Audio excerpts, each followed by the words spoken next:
श्राद्ध की दक्षिणा। आज की कहानी एक पंडित और जाट की है। एक पंडित जी को बहुत दिनों से काम नहीं मिला, तो वह अत्यंत ही परेशान थे। तो वो एक जाट के घर गए और बोले, जाट देवता, आज तुम्हारे पिता मुझसे सपने में मिलने आए। और उत्सुक होकर जाट ने भी पूछा, अच्छा क्या कह रहे थे? पंडित जी बोले, कहते क्या, तुम्हारा हाल चाल पूछ रहे थे। कह रहे थे कि बच्चों ने मुझे भुला दिया है, जिसके कारण मैं बहुत दुखी हूँ। जाट को याद आया, बोला, पंडित जी ठीक कह रहे हो, मरने के बाद मैंने पिता का श्राद्ध ही नहीं किया, शायद इसीलिए दुखी है। अच्छा तो कर डालो पिता का श्राद्ध, इसमें विलम्ब की क्या बात है? पंडित जी ने अपना दांव लगाया। अगले ही दिन जाट ने पंडित जी को घर बुला लिया। पंडित जी ने श्राद्ध की सामग्री में ढेर सारा माल रखवा लिया। सोना चांदी, भाड़े बर्तन से लेकर सब कुछ, खाने पीने का सारा सामान। इसके अलावा पिता को जो चीजें पसंद थीं, वह सब कुछ भी जाट ने पंडित जी के सामने रख दी। धूमधाम से श्राद्ध की तैयारी हुई। जाटनी से कहकर तरह तरह के पकवान बनवा लिए। मन ही मन पंडित जी खुश थे। आज तो चकाचक माल उड़ाने को मिलेगा, साथ में इतना सारा सामान भी। अपने सामने सामान बिछाकर पंडित जी ने जाट को बिठा दिया।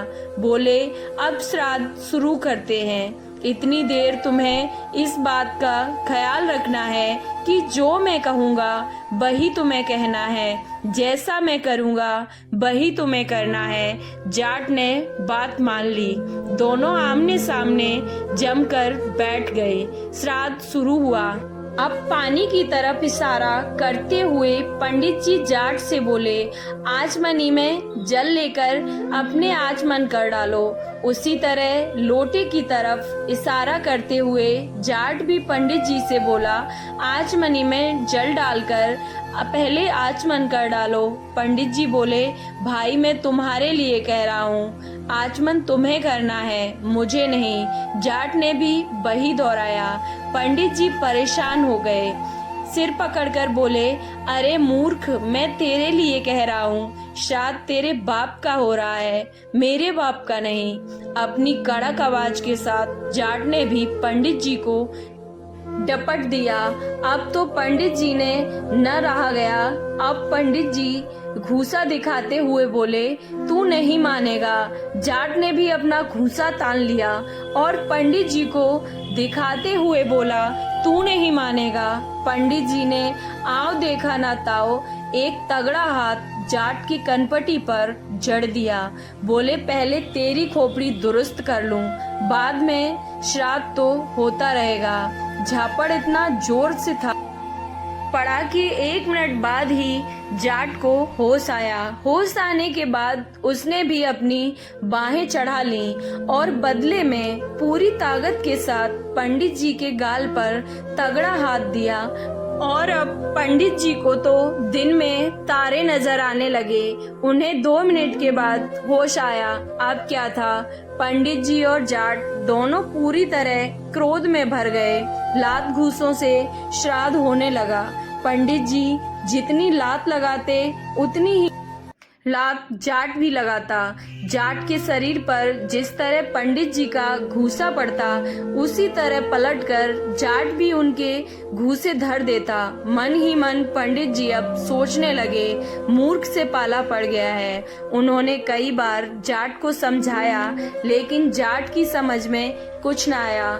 नतीजा यह था कि बात फिर से बढ़ गई और दोनों में गुत्थम गुत्था होकर लड़ने लगे। कभी पंडित जी नीचे होते तो कभी जाट नीचे होने की बारी आ जाती।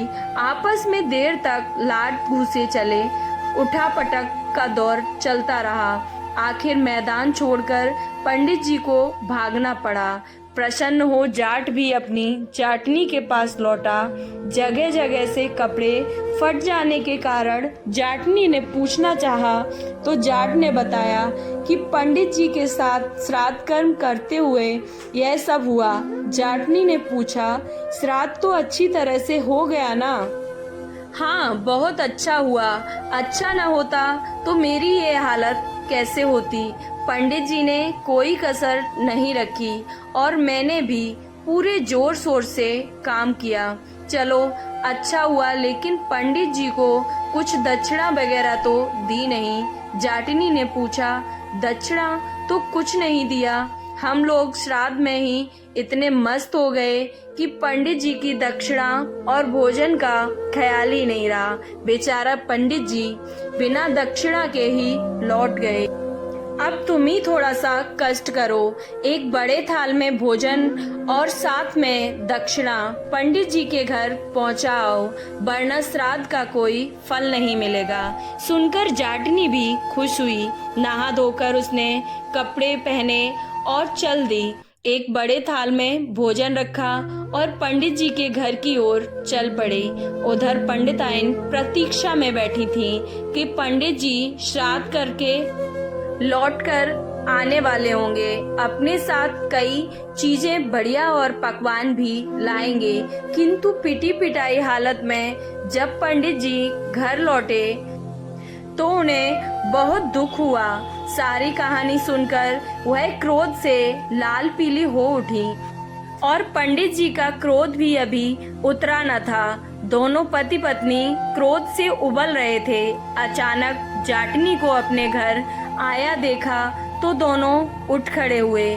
गुस्से से मुट्ठियां तन गईं। घर के अंदर कदम रखते ही दोनों जाटनी पर टूट पड़े। सारा क्रोध उस पर झाड़ दिया। जाटनी बेचारी चुपचाप उनकी मार सहती रही। वह सोच रही थी कि शायद इसी तरह दक्षिणा ली जाती है। काफी पिट जाने के बाद वह पंडित जी के घर से निकलकर भाग खड़ी हुई। घर पहुंचने पर जब जाट ने पूछा तो बोली, श्राद्ध करना आसान है, किंतु दक्षिणा देने का काम बहुत मुश्किल है। तुम अगर दक्षिणा देने जाते तो मालूम होता कि कैसे दक्षिणा दी जाती है। आपको ये कहानी कैसी लगी? और अगर अच्छी लगी तो नीचे कमेंट करके जरूर बताएं। और अगर अच्छी लगी तो जय श्री कृष्णा अवश्य लिखें। वीडियो को लाइक, चैनल को सब्सक्राइब करना ना भूलें। जय श्री कृष्णा।